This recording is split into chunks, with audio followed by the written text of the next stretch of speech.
बिस्मिल्लाहिर्रहमानिर्रहीम, अस्सलाम वालेकुम। मैं हूं ईसा नकवी। आज रूस यूक्रेन मुसल्लह तनाज़े का 12वां दिन है और इस वीडियो में मैं आपके सामने इस आलमी लड़ाई का सबसे अहम और सबसे दिलचस्प पहलू रखूंगा। एक बहुत ही इंटरेस्टिंग एंगल है और इसको समझना बहुत ज़रूरी है क्योंकि ये जो डेवलपमेंट्स हो रही हैं ये future course of action decide करेंगी कि आगे मुस्तकबिल में क्या कुछ हो सकता है।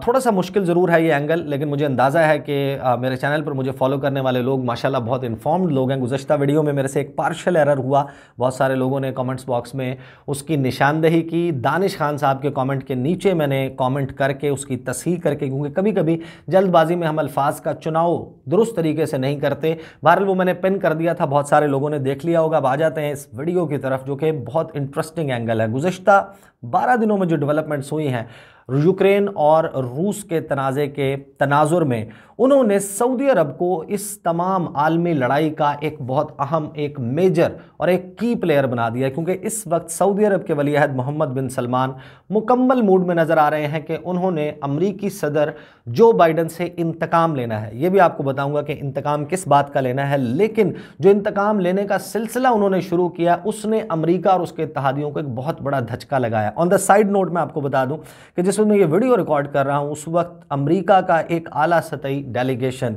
बाइडन एडमिनिस्ट्रेशन का मौजूद है वेनेजुएला में, और वो कोशिश कर रहे हैं कि वेनेजुएला के जो सदर हैं निकोलस मेडोरो, उनकी हुकूमत से एक भीख मांगने की कोशिश की जा रही है अमरीकी इंतज़ामिया की तरफ से। अब आपने जहन में रखिएगा कि जो लैटिन अमेरिका है, लातीनी अमरीका, उसमें रूस के जो सबसे बड़े इत्तेहादी हैं उनमें वेनेजुएला, क्यूबा, निकारागुआ ये ममालिक शामिल हैं, और अमरीकी इंतज़ामिया अब उनके घुटनों में बैठी हुई है क्योंकि मोहम्मद बिन सलमान ने कर दिया एक इनकार, और उस इनकार ने दौड़े लगवाई हुई हैं अमरीकी इंतज़ामिया की, क्योंकि वो जो कुछ कर रहे हैं वो उस तरीके से इफेक्टिव नहीं है।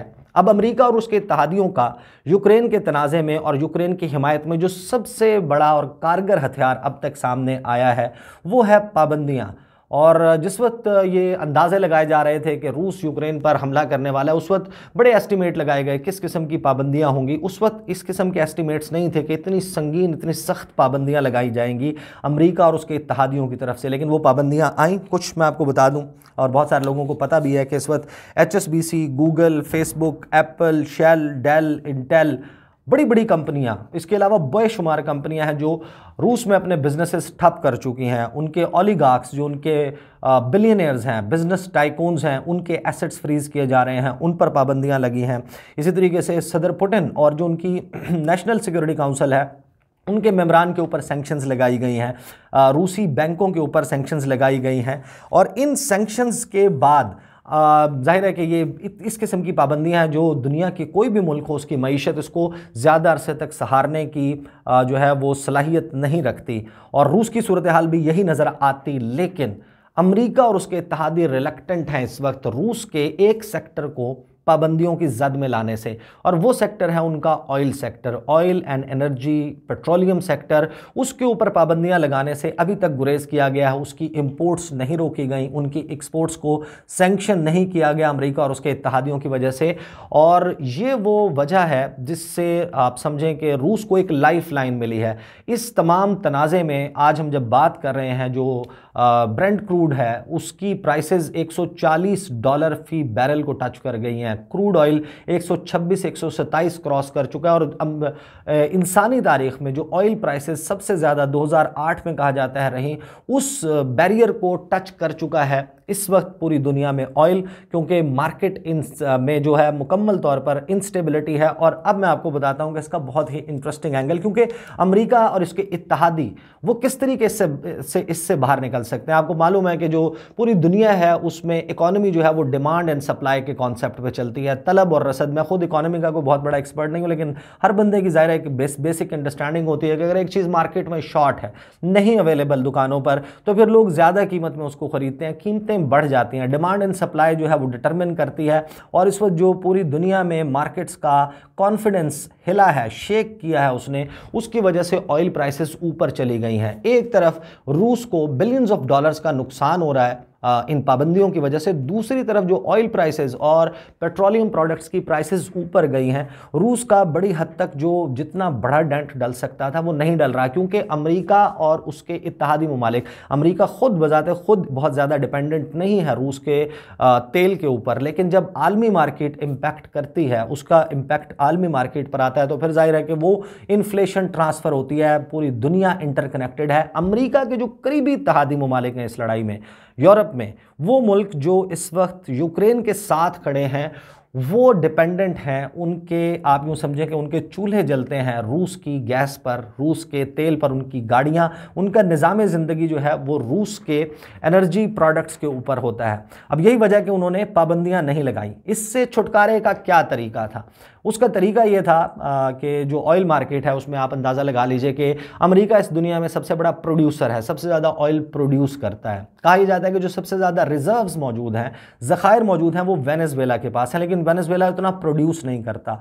दूसरे नंबर पे प्रोड्यूसर जो है वो है रूस, और तीसरे नंबर पे सबसे बड़ा प्रोड्यूसर है सऊदी अरब। लेकिन जब आप एक्सपोर्ट्स की बात करते हैं, America 20 million barrel per day तकरीबन जो है वो ऑयल प्रोड्यूस करता है, और 18 मिलियन करता है, और 20 मिलियन उसकी अपनी रिक्वायरमेंट है, तो additional 2 million barrels per day America को इंपोर्ट करना पड़ता है। और जाहिर है कि फिर उसकी पेमेंट करनी होती है इंटरनेशनल मार्केट के मुताबिक, और अपनी प्राइसेस जो हैं उनको भी उसी तरीके से रखना पड़ता है, क्योंकि अगर आपके यहाँ प्राइसेस कम होंगी तो फिर लोग यहाँ से बाहर एक्सपोर्ट करने लगेंगे, अगर आप उसको अपनी मार्केट में जो है वो बेचने की उसी कीमत पे जो कि इंटरनेशनल मार्केट का रेट है नहीं इजाज़त देते। तो ये जो सारा मामला है, इसने उसके बाद दूसरे नंबर के ऊपर रूस है जो सबसे बड़ा प्रोड्यूसर है, लेकिन तीसरे नंबर पे आता है सऊदी अरब। सऊदी अरब जो है वो प्रोड्यूसर बहुत बड़ा है और साथ ही एक्सपोर्टर भी बहुत बड़ा है, पूरी दुनिया को तेल बेचता है सऊदी अरब। क्रूड ऑयल जो सऊदी क्रूड ऑयल है उसकी अगर आप सप्लाईज देखें तो जो गल्फ़ कोऑपरेशन काउंसिल है उसमें आप समझें कि 50% तमाम जो खलीजी ममालिक हैं उनमें 50% से ज़ायद शेयर जो है वो सिर्फ सऊदी अरब का है। ग्लोबल क्रूड ऑयल की सप्लाईज़ में सऊदी अरब एक अहम तरीन प्लेयर है। लेकिन ये तमाम ममालिक जिनके पास ऑयल के ज़खायर मौजूद हैं, ये अपनी कैपेसिटी के मुताबिक ऑयल प्रोड्यूस नहीं करते। इनकी कैपेसिटी ज़्यादा है, ये इससे ज़्यादा प्रोड्यूस कर सकते हैं, ख़ासतौर पर सऊदी अरेबिया और मुत्तहिदा अरब अमारात, लेकिन अपनी कैपेसिटी से कम ऑयल प्रोड्यूस करते हैं। उसकी वजह है ओपेक प्लस रशिया। ओपेक वो तंजीम है जिस organization of petroleum exporting countries plus Russia, ये वो हैं जिनके दरमियान पहले माजी में बड़ी यानी कि कोई ख़ास फार्मूला नहीं था, को बहुत ज़्यादा जो है वो इन्होंने एक निज़ाम नहीं बनाया हुआ था, प्रिंसिपल्स नहीं सेट किए थे कि कीमतों को कैसे बढ़ाना है। कीमत जो है वो ज़ाहिर है कि कम होगी अगर प्रोडक्शन ज़्यादा होगी। तो तकरीबन 2015-16 के वक्त में जो रशिया है वो भी शामिल हुआ, ओपेक प्लस रशिया हो गया, और ये मिलकर डिटरमिन करते हैं कि हमने कितना ऑयल आने वाले दिनों में प्रोड्यूस करना है। एक स्टैंड ऑफ आपको याद होगा जो हुआ 2020 में, जिस वक्त कोरोना वायरस आया, उस वक्त सऊदी अरब को इस्तेमाल किया अमेरिका ने रूस के खिलाफ। उस वक्त सदर थे ट्रंप के बड़े अच्छे ताल्लुकात थे मोहम्मद बिन सलमान के साथ, और उससे पहले भी बराक ओबामा के दौर में भी हालात इतने ख़राब नहीं थे सऊदी अरब और अमेरिका के दरमियान। तो मोहम्मद बिन सलमान क्योंकि ख़ुद बड़े डिसीजन मेकर हैं सऊदी अरब में, तो वो तमाम मामलात को कंट्रोल करते हैं। उन्होंने ट्रंप के कहने के ऊपर अपनी ऑयल की प्रोडक्शन बढ़ाई। सऊदी अरब और रशिया का एक स्टैंड ऑफ शुरू हुआ, और ये वो वक्त था जिस वक्त आपको याद होगा कि पूरी दुनिया में 30-40 साल की कम तरीन सतह पर ऑयल पहुंच गया था। क्रूड ऑयल $20 के ऊपर गालिबन जो है 20 या $18 के ऊपर आ गया था। पाकिस्तान में अनप्रेसिडेंटेड कीमतें कम हुई, पूरी दुनिया में कम हुई, क्योंकि उस वक्त रिक्वायरमेंट नहीं थी, जहाज़ नहीं चल रहे थे, ट्रेनें नहीं चल रही थी, जो कारोबार ज़िंदगी है वो मफलूज था, ऑयल इस्तेमाल नहीं हो रहा था, लेकिन ये ममालिक बल्क में प्रोड्यूस कर रहे थे, इसी वजह से इतना चीप ऑयल उस वक्त मार्केट्स में अवेलेबल था। अच्छा, ये आपने समझ लिया। अब रूस और यूक्रेन वाले सारे मामले के ऊपर अमेरिका ने जब ये सोचा कि हम पाबंदियां लगाएंगे और रूस को क्रिपलिंग सैंक्शंस लगाएंगे, उसमें सबसे अहम पाबंदियां हैं जिससे रूस हर्ट हो सकता है, वो है कि अगर उनकी पेट्रोलियम प्रोडक्ट्स की एक्सपोर्ट के ऊपर पाबंदियां लगा दी जाएं और ये ममालिक कहें कि हम रूस से इंपोर्ट नहीं करने जा रहे। उसका तरीकाकार क्या? उसका सिर्फ एक तरीका यह है कि जो ममालिक जिनमें कैपेसिटी है कि वो ज़्यादा ऑयल प्रोड्यूस कर सकते हैं, उनसे मिन्नत तरला किया जाए कि आप अपनी ऑयल की प्रोडक्शन बढ़ा दें। अब इस सारी कहानी में होता यह है कि मोहम्मद बिन सलमान के पास एक टीम भेजी जाती है अमरीकी इंतज़ामिया की तरफ से, रिक्वेस्ट की जाती है कि बराए मेहरबानी जो सऊदी इंतज़ामिया है वो ये फ़ैसला करे और बल्क में ऑयल प्रोड्यूस किया जाए। अब 2020-21 में इन्होंने फैसला किया था कि ये ग्रेजुअली अपनी जो प्रोडक्शन है उसको पूरी दुनिया की बढ़ती हुई रिक्वायरमेंट के हिसाब से बढ़ाएंगे। 4 lakh barrel per day increase करना था इन्होंने, और सऊदी अरब जो है वो रूस के साथ ये कमिटमेंट कर चुका था। अब इस सारे मामले में सऊदी अरब की तरफ से साफ जो है वो इनकार कर दिया गया है कि हम अपने ऑयल की प्रोडक्शन नहीं बढ़ाएंगे। इसके 2 फ़वाइद हैं सऊदी अरब को।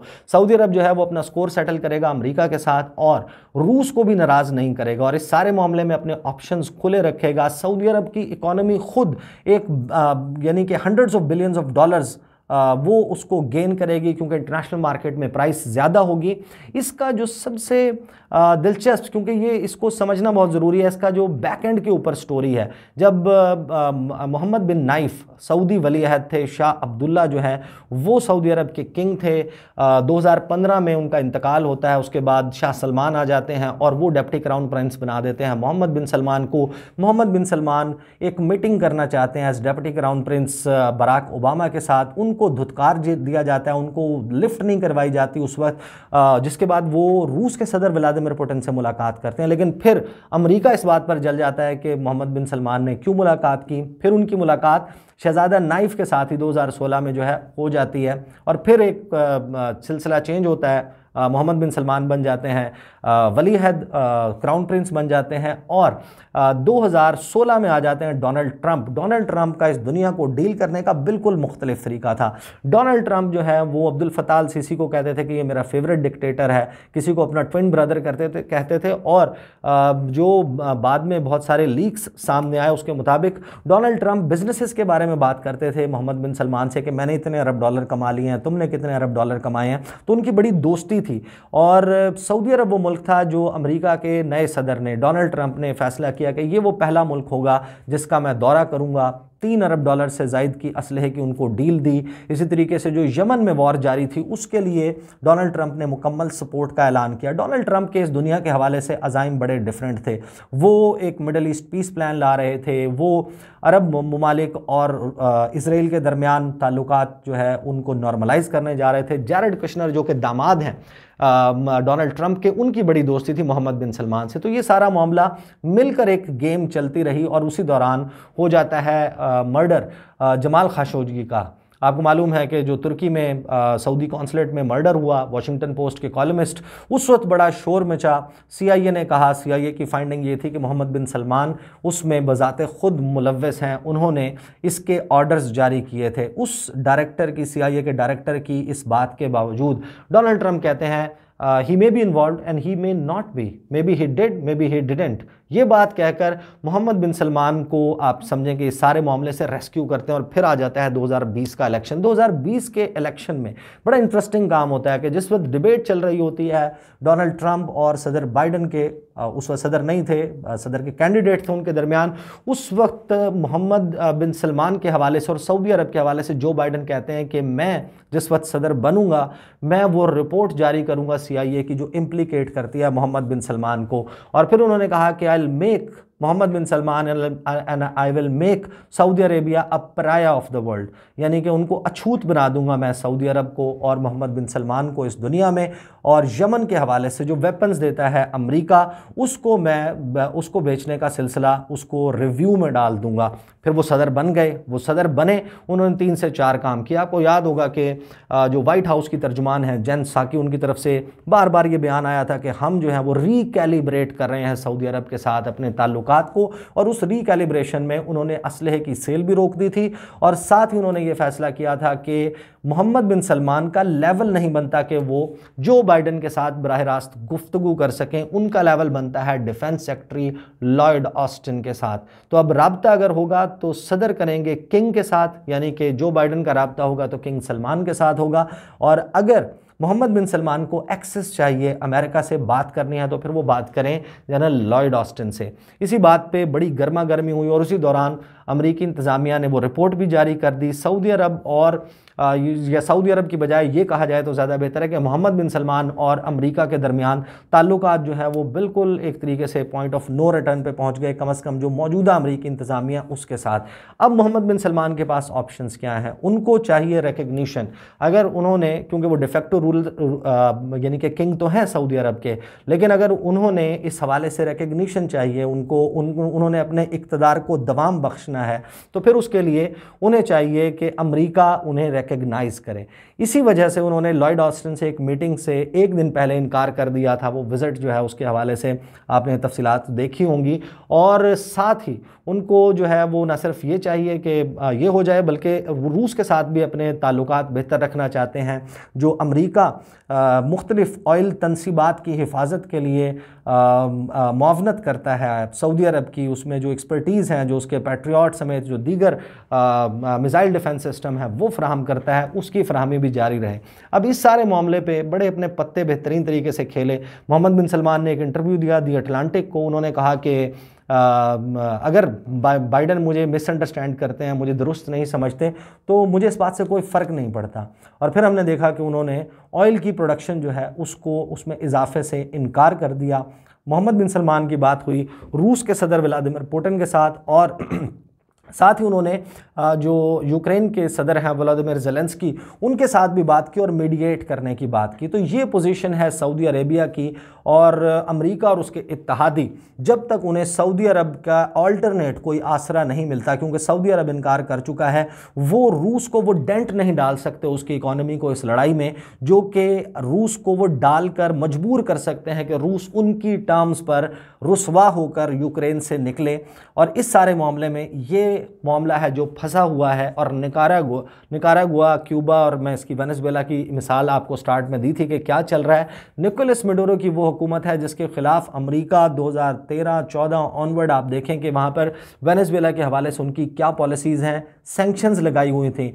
और जिस मुल्क वेनेजुएला की मैं बात कर रहा हूँ, जिसके बारे में ये कहा जाता है कि सबसे ज़्यादा ज़खायर जो हैं वो मौजूद हैं वेनेजुएला में, उस मुल्क को इतना मजबूर कर दिया गया कि उसके पास अपनी ज़रूरत का इस्तेमाल का ऑयल मौजूद नहीं था।